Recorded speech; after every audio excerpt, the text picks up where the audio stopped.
Hi everyone, welcome to Extraordinary Taste. Have you noticed kimchi can be expensive in stores? In contrast, napa cabbage, the main ingredients of kimchi, is relatively cheap.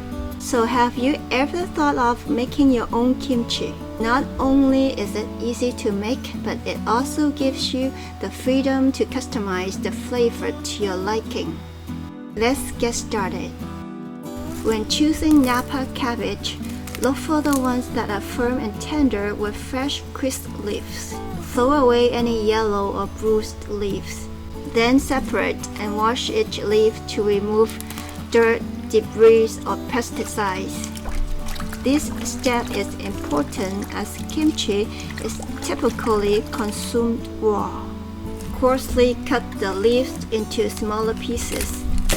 Depending on your preference, you can cut the entire napa cabbage into quarters, but I found smaller pieces easier to serve and eat. Sprinkle sea salt evenly in layers.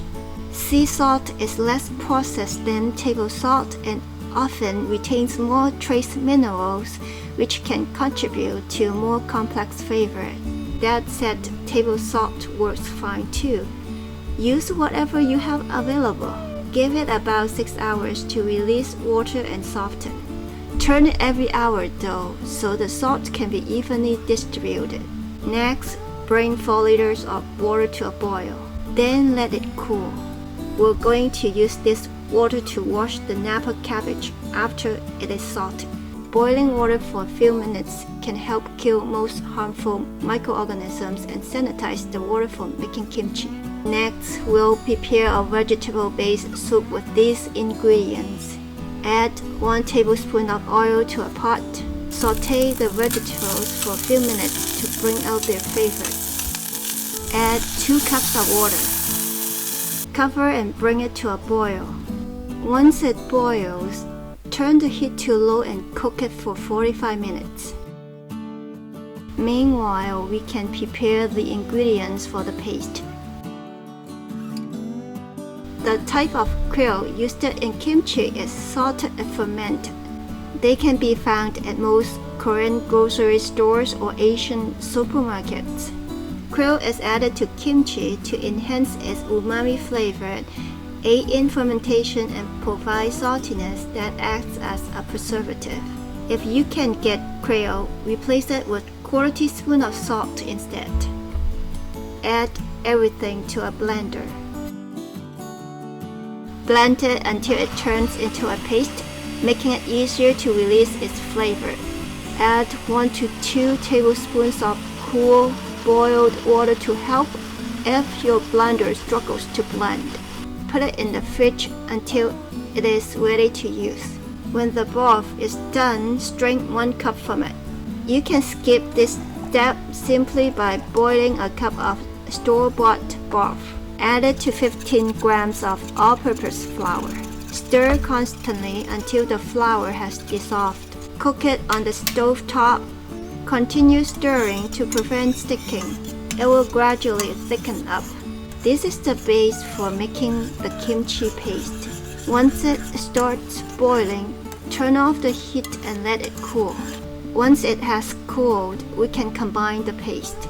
The red chili powder is coarsely ground from dry red peppers and has a slightly sweet, moderately spicy flavor. Mix the chili powder with the broth base. Then add the blended ingredients. Mix everything up and the paste is done. After being salted for about 6 hours, the napa cabbage wilts, softens, and shrinks in size as the water is drawn out. Squeeze out the salty water. Rinse them in the cool boiled water that we prepared earlier. This step is crucial for determining the right amount of saltiness.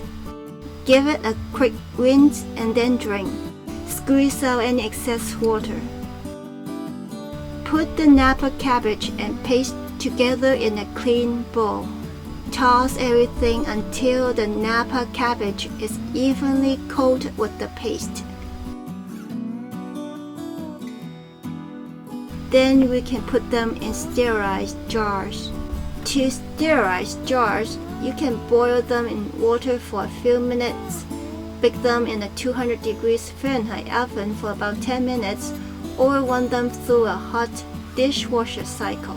Glass is preferred over plastic containers for storing kimchi because glass is non-reactive. This recipe makes enough for a 1-liter jar.